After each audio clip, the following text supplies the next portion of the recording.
जय हिंद दोस्तों। देखिए, हम पढ़ रहे थे भारतीय संविधान का भाग 9, जिसमें आपकी पंचायतें आती हैं। ठीक है। जिसमें देखिए आर्टिकल 243 से स्टार्ट हो जाती हैं। आर्टिकल 243 से भाग 9 स्टार्ट हो जाता है। ठीक है। आर्टिकल 243 में हमने क्या देखा था, परिभाषाएं देखी थी। ठीक है। जैसे कि आपका जिला क्या है, पंचायत क्षेत्र क्या है, ठीक है, ग्राम सभा क्या है, ग्राम क्या है, जनसंख्या क्या है, सब देखा था। ठीक है। आप वीडियो देख लीजिएगा, एक 1 बाय 1 वीडियो फॉलो करते जाइए, सभी वीडियो को देखिए। ठीक है जी, अंडरस्टैंडिंग आपकी अच्छी विकसित होगी। ठीक है। देखिए, फिर हमने देखा था आर्टिकल 243 का। ठीक है। आर्टिकल 243 का देखा था, जिसमें हमने देखा था ग्राम सभा। ठीक है। प्रत्येक ग्राम सभा ऐसे कृत्यों का मतलब प्रत्येक ग्राम सभा ग्राम स्तर पर ऐसे शक्तियों का प्रयोग करती है, ऐसे कृत्यों का ऐसे कार्य करती है, ऐसी शक्तियों का प्रयोग करती है। ठीक है। जो राज्य विधानमंडल द्वारा उसको सौंपी जाती है। ठीक है। ऐसे कृत्यों का पालन करेगी जो राज्य विधानमंडल द्वारा कानून बनाकर उसको ऐसी शक्तियां सौंपी जाती हैं, जो कार्य दिए जाते हैं, वो ग्राम सभा करती है। ठीक है जी, इतना हमने देखा था। ठीक है। ग्राम सभा क्या होती है? एक गांव के सभी मतदाता मिलकर ग्राम सभा बनाते हैं। सिंपल है। अगर आप अपने गांव के रजिस्टर्ड मतदाता हैं तो आप ग्राम सभा में आ जाते हैं। ठीक है, ओबियसली आ जाते हैं आप। ठीक है जी। नेक्स्ट हमने देखा था आपका आर्टिकल 243B। ठीक है, जिसमें हमने पंचायतों का गठन देखा था।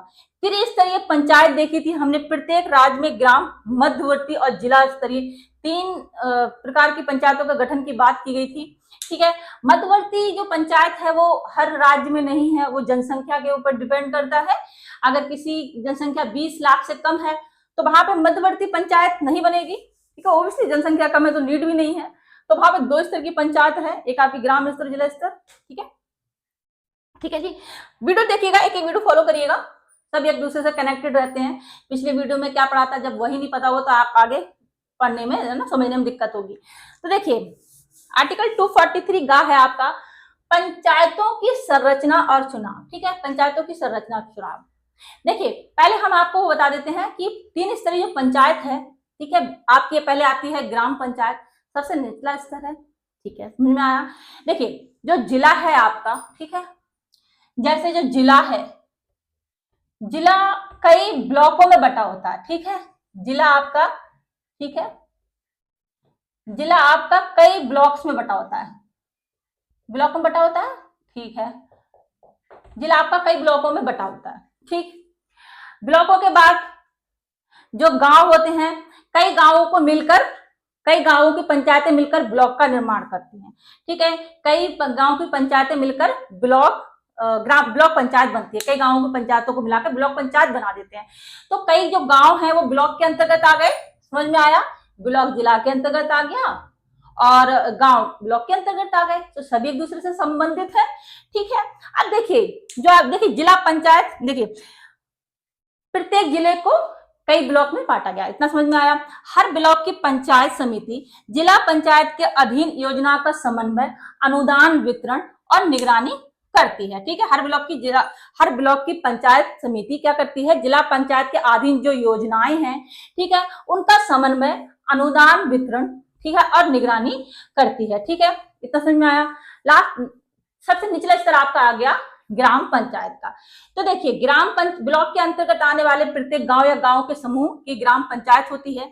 ठीक है, ये सीधे ब्लॉक पंचायत के मार्गदर्शन से काम करते हैं, क्योंकि भी ब्लॉक के अंतर्गत आते हैं। ठीक है, ये सीधे ब्लॉक पंचायत के मार्गदर्शन और जिला पंचायत द्वारा निर्धारित योजनाओं के अनुसार और विकास कार्य लागू करती हैं। ठीक है, विकास कार्य लागू होता है सीधा जो जिला पंचायतें होती हैं उनकी योजनाएं ब्लॉक स्तर पे लागू होती हैं और आपकी गांव स्तर पे लागू हो जाती हैं। ठीक है, लेकिन ब्लॉक पंचायत के मार्गदर्शन से लागू होती हैं। देखिए, मेरे शब्दों में मैं आपको समझाऊं तो जिला पंचायत की जो योजनाएं हैं, ठीक है, वो जब गांव में लागू होती हैं तो ब्लॉक पंचायतों के मार्गदर्शन से होती हैं। सिंपल भाषा में आया समझ में? ठीक है, देखिए इतना समझ में आया? ठीक है, गांव ब्लॉकों में बटे हुए हैं, जिला ब्लॉक में बटा हुआ है और गांव को मिलकर कई गांव मिलकर एक ब्लॉक का निर्माण कर देते हैं। ठीक है, मतलब कई गांव की पंचायत मिलकर एक ब्लॉक पंचायत बना देती है। ठीक है, सिंपल है, आया समझ में? सब कनेक्टेड है एक दूसरे से। तो ठीक है, जिला स्तर पे जो योजनाएं बनेंगी वो ब्लॉक तक जाएंगी, ब्लॉक के मार्गदर्शन में जो योजनाएं गांव में लागू होंगी। ठीक है। ब्लॉक स्तर, ब्लॉक मतलब जिला से पंचायतें बनी, सॉरी जिला से जो योजनाएं बनी, ठीक है, वो ब्लॉक स्तर पे गई। ब्लॉक स्तर की पंचायतें क्या करती हैं, जिला आपकी गांव स्तर की पंचायतें जो रहती हैं वहां पे योजनाएं लागू होती हैं, लेकिन ब्लॉक पंचायतों के मार्गदर्शन से होती हैं। ठीक है जी, आया समझ में? तो इस तरह से योजनाएं जाती हैं जिला से ब्लॉक, ब्लॉक से गांव। सीधे सिंपल भाषा में जिला से जो योजनाएं बनती हैं वो आपकी ब्लॉक स्तर तक जाती हैं, ब्लॉक के मार्गदर्शन में वही योजनाएं गांव तक जाती हैं। ठीक है, हमने वीडियो में देखा था, ठीक है, जो योजनाएं का खाका तैयार होता है वो ग्राम सभा से ही तैयार होता है। उनकी सब प्रॉब्लम्स वगैरह गांव की सभा में, मतलब प्रॉब्लम उसकी क्या रहती हैं, योजनाएं कैसी लागू करनी है, खाका तैयार होता है। ठीक है, मेन बेसिक अगर आप देखेंगे तो ग्राम सभा जो होती है वहां पे चर्चाएं होती हैं, वो अपनी समस्याएं रखते हैं कि समस्याएं क्या हैं।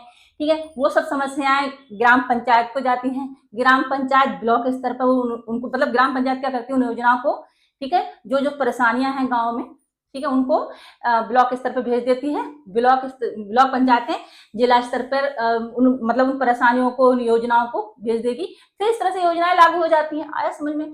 ठीक है, एक एक आर्टिकल पढ़ेगा दोस्तों, बहुत अच्छे समझ में आ जाएगा। देखिए आज हम देख लेते हैं आर्टिकल 243C, इसमें दी है पंचायतों की संरचना और चुनाव। ठीक है, पंचायतों की संरचना और चुनाव। देखिए इसमें क्या है, मतलब देखिए पंचायतों की संरचना और चुनाव मतलब क्या है कि चुनाव कैसे होते हैं। ठीक है, जनसंख्या के अनुसार सीटें किस तरह से निर्धारित की जाती हैं, वो सब इस आर्टिकल में दिया है। देखिए पढ़ेंगे तो समझ में आएगा अच्छे से। देखिए भारतीय संविधान के आर्टिकल 243 बताता है कि पंचायतों की संरचना तय करने का अधिकार राज्य विधानमंडल को दिया गया है। ठीक है, इसका मतलब है कि पंचायतों के अलग अलग स्तर पर सीटों की संख्या और संगठन के नियम राज्य सरकार कानून बनाकर तय करेगी। ठीक है, और आर्टिकल में कहा गया है कि किसी भी स्तर पर पंचायत क्षेत्र की कुल आबादी और वहां चुनाव से भरी जाने वाली सीटों का अनुपात, ठीक है, जो सीटें जो होती हैं उन अनुपात राज्य की यथासंभव समान रखना होगा। यानी देखिए इसका मतलब क्या है, जितने लोग एक पंचायत में हैं उन लोगों के मुकाबले एक प्रतिनिधि जितना हो वो राज्य के दूसरे पंचायत में लगभग बराबर होने चाहिए। मतलब अभी समझ में नहीं आएगा, मतलब क्या है, देखिए प्रत्येक प्रतिनिधि के पीछे बराबर वोटर्स हों। ठीक है, अगर आप जहां खड़े हैं, मतलब देखिए किसी क्षेत्र की जनसंख्या ज्यादा है, ठीक है, तो वहां पे सीटें ज्यादा हो जाएंगी। ठीक है, क्योंकि जनसंख्या के अकॉर्डिंग सीटों का निर्धारण होता है। ठीक है, जहां जनसंख्या कम है वहां सीटें कम होंगी। ठीक है, बहुत सिंपल है। ठीक है, मतलब प्रत्येक प्रतिनिधि के पीछे मतलब बराबर वोटर्स हों। ठीक है, आया समझ में? तो ये आपका ये पंचायतों की संरचना हो गई। ठीक है, मतलब देखिए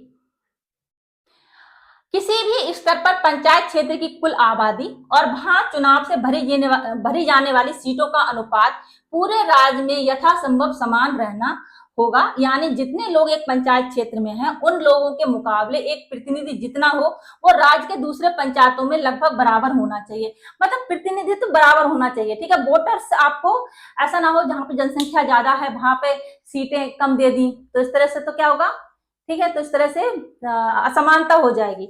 मतलब जनसंख्या ज्यादा है तो वहां पे सीटें ज्यादा हो जाती हैं, जहां जनसंख्या कम है वहां पे सीटें कम रहती हैं। ठीक है, इस तरह से है। ठीक है, देखिए सदस्यों का चुनाव कैसे होता है, प्रत्यक्ष निर्वाचन होता है, डायरेक्ट चुनाव होते हैं।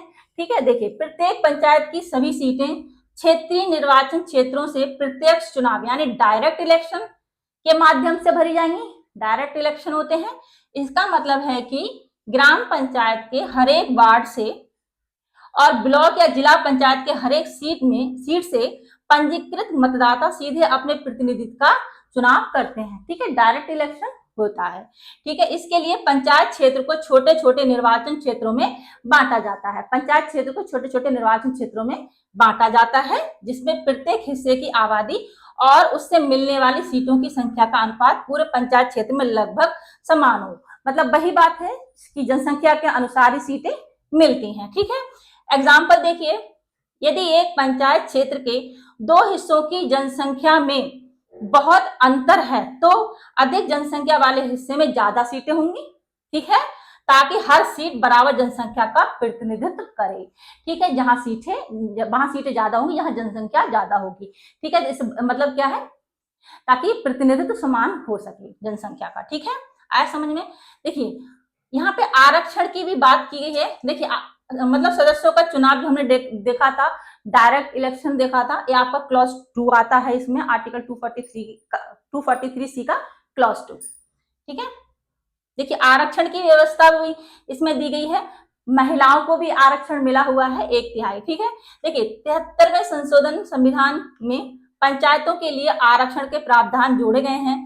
पंचायतों की सीटों में एससी तथा एसटी को उनकी आबादी के अनुसार मतलब उनको आरक्षण मिला हुआ है। ठीक है, ठीक है, और अध्यक्ष पद पर भी एससी एसटी की जनसंख्या के अनुसार आरक्षित होती हैं। ठीक है, इसके अलावा पंचायतों की कुल सीटें, ठीक है जी, पंचायतों की कुल सीटें का कम से कम 1/3 महिलाओं के लिए आरक्षित होता है। ठीक है, कुल सीटों का 1/3 महिलाओं के लिए आरक्षित होता है। और ये ऐसा नहीं है कि मतलब समान उसमें है, जैसे एससी में भी 1/3 सीटें महिलाओं के आरक्षित हैं, एसटी में भी 1/3 महिलाओं के लिए आरक्षित हैं। ठीक है, समान तो 1/3 है ही। तो ठीक है, एससी हो एसटी हो, ठीक है, या समान कैटेगरी, उसमें भी 1/3 महिलाओं के लिए आरक्षित है। तो ये विशेष ध्यान रखिएगा, आरक्षण महिलाओं को 1/3 मिला हुआ है सभी कैटेगरी में।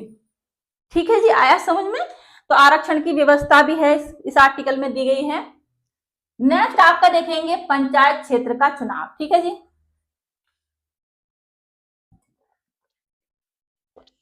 देखिए आर्टिकल आपका आता है 243 क्लॉज 5। इसमें क और ख 2 सब क्लॉज हैं। ठीक है, देखिए पंचायत अध्यक्ष का चुनाव कैसे, देखिए ग्राम पंचायत के अध्यक्ष का चुनाव विधि द्वारा निर्धारित प्रक्रिया से होगा, मतलब कानून द्वारा निर्धारित होता है, कानून बनाकर, जो राज्य विधानमंडल कानून के जरिए तय करती है। ठीक है, तो ग्राम पंचायत के अध्यक्ष का चुनाव विधानमंडल द्वारा कानून द्वारा निर्धारित होता है। ठीक है, कानून द्वारा जरिए किया जाता है। ठीक है, ग्राम पंचायत के अध्यक्ष का चुनाव विधि द्वारा निर्धारित प्रक्रिया से होगा, जो राज्य विधानमंडल कानून के जरिए तय करेगा। ठीक है, जो राज्य विधानमंडल कानून बनाकर तय करे।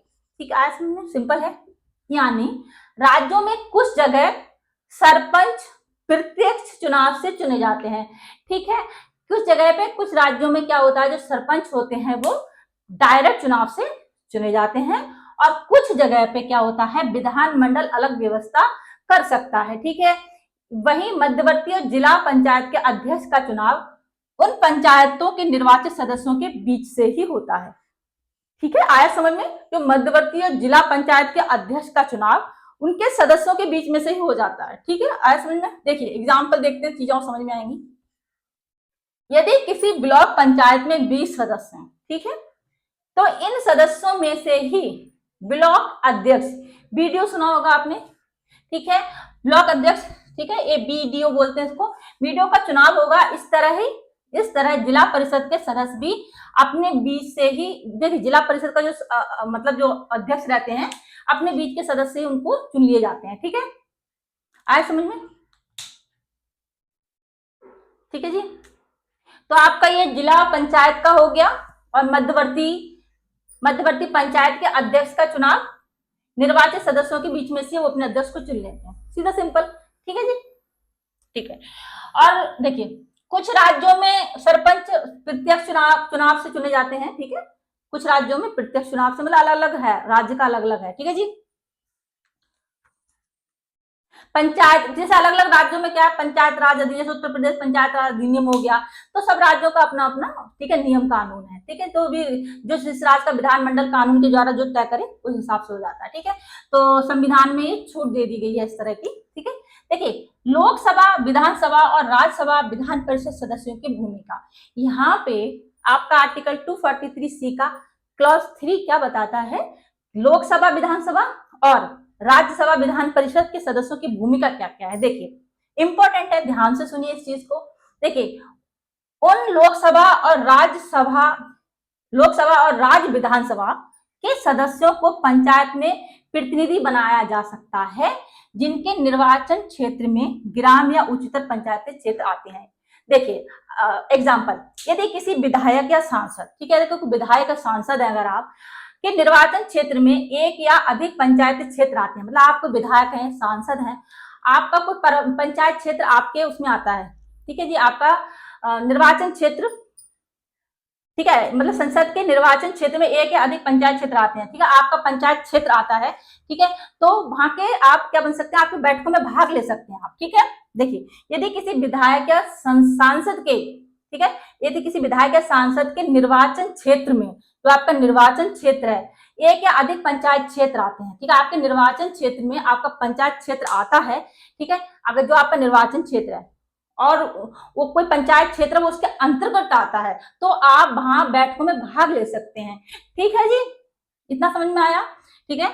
ये सांसद की बात हो रही है, ठीक है, विधायक या सांसद की बात, ठीक है, लोकसभा और राज्य विधानसभा के सदस्यों की बात हो रही है, ठीक है, मतलब लोकसभा और राज्य विधानसभा के विधायक और सांसद की बात हो रही है यहाँ पे, ठीक है। क्या बोला गया है इसमें, बैठकों में भाग ले सकते हैं, लेकिन इसमें ये तो नहीं दिया कि मतलब वोटिंग कर सकते हैं कि नहीं कर सकते हैं मुद्दों पर, अगर कोई मुद्दा है, ठीक है, तो उस पर वोटिंग कर सकते हैं कि नहीं कर सकते हैं, ठीक है, कर सकते हैं, मना नहीं है, लेकिन पंचायत राज अधिनियम जो मतलब मैंने बताया आपको, जो राज्य का विधानमंडल मतलब वो ऐसा कानून बनाए, ठीक है, अगर ऐसा कानून बनाता है, जैसे उत्तर प्रदेश का उदाहरण ले लीजिए, उत्तर प्रदेश पंचायत राज अधिनियम, अगर उसमें लिखा गया है कि विधायक या सांसद जिनके निर्वाचन क्षेत्र में अगर उनका पंचायत क्षेत्र आता है, तो वहां वो बैठक में भाग भी ले सकते हैं और वोटिंग भी कर सकते हैं, तो ओबीसी करेंगे।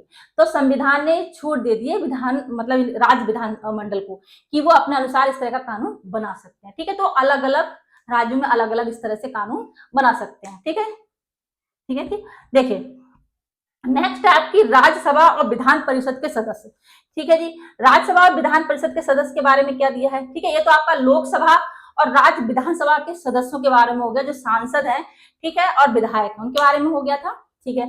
नेक्स्ट आपका है राज्यसभा या विधान परिषद के सदस्यों का उसमें क्या रोल रहता है।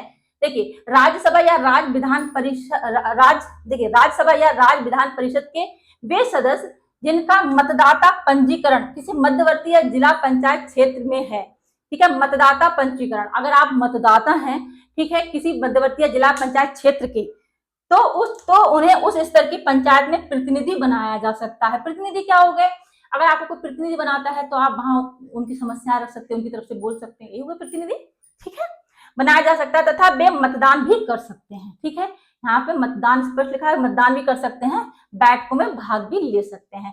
तो देखिए राज्यसभा या विधान परिषद के सदस्यों के लिए स्पष्ट है कि वो मतदान भी कर सकते हैं, ठीक है, कोई इश्यू है उसमें, ठीक है, कोई ऐसा टॉपिक है तो उस पर मतदान भी कर सकते हैं मुद्दे पर और बैठकों में भाग भी ले सकते हैं। लेकिन यहाँ पे लोकसभा और राज्य विधानसभा के सदस्यों को लिखा हुआ था कि बैठकों में भाग ले सकते हैं, लेकिन वोटिंग का राइट यहाँ पे नहीं लिखा था, क्योंकि वो अलग अलग राज्यों के विधानमंडल जो रहते हैं वो अपना कानून बनाकर, ठीक है, इस तरह से उसमें लिख सकते हैं कि भाग भी लेंगे, वोटिंग करेंगे, तो वो संविधान ने इनको छूट दे रखी है, वो अपने हिसाब से कानून बना लेंगे, ठीक है। आया समझ में, आई थिंक समझ में आएगा, क्लियर हो गया होगा। 243C का क्लॉज 3 हम पढ़ रहे थे, ठीक है जी।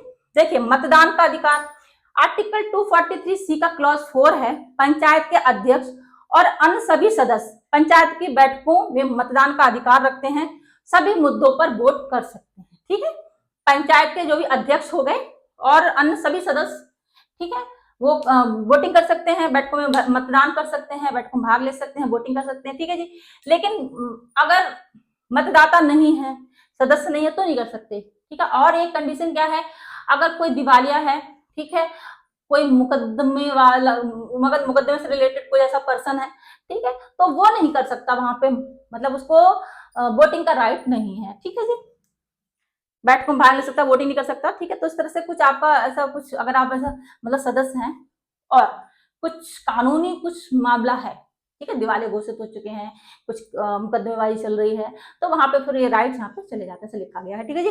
देखिए और राज्य सरकार की जिम्मेदारियां, जैसे राज्य विधानमंडल को पंचायतों में कानून बनाना, ठीक है, संरचना, चुनाव, प्रतिनिधित्व के बारे में कानून बनाना, पंचायत चुनाव कराना, मतदाता सूची तैयार करना, आरक्षण लागू करना, इस जिम्मेदारियां हैं राज्य सरकार की, ठीक है। देखिए राज्य सरकारों को ये भी ध्यान रखना होता है जो 11वीं अनुसूची में सूचीबद्ध जो कार्य थे, ठीक है, कार्यों के लिए पर्याप्त अधिकार और वित्तीय संसाधन दिए जाएं पंचायतों को, ठीक है, ये भी ध्यान रखते हैं राज्य सरकार। ठीक है जी, आई थिंक थोड़ा सा वीडियो लंबा हो गया, ठीक है जी, लेकिन सभी चीजें आई थिंक समझ में आई होंगी, एक दो बार सुनेंगे चीजें अच्छे से समझ में आ जाएंगी। ठीक है दोस्तों, हम नेक्स्ट आपका वीडियो 243 घ में मिले, मतलब ये डी 243 डी में पढ़ेंगे हम, ठीक है, स्थानों का आरक्षण। देखिए अनुसूचित जाति जनजाति के जो आरक्षण की यहाँ बात हुई थी, आरक्षण मिला हुआ है, महिलाओं को आरक्षण मिला हुआ है। नेक्स्ट जो हम आर्टिकल पढ़ेंगे ना, इसमें अनुसूचित जाति अनुसूचित जनजातियों के आरक्षण स्पष्ट रूप से दिया गया है, हम डिटेल में चीजों को पढ़ेंगे। ठीक है जी, तब तक के लिए देखिए आप वीडियो को लाइक शेयर जरूर कर देगा दोस्तों, अगर आपको जानकारी अच्छी लगे तो, ठीक है, मोटिवेशन भी मिलता है, और आपको देखिए जानकारी आपके मतलब की है तो नेक्स्ट वीडियो आपको तभी मिल पाएगा जब आप चैनल को सब्सक्राइब करेंगे। ठीक है जी, आया समझ में, ठीक है, नेक्स्ट वीडियो मिलते हैं दोस्तों, तब तक के लिए थैंक यू सो मच, जय हिंद दोस्तों।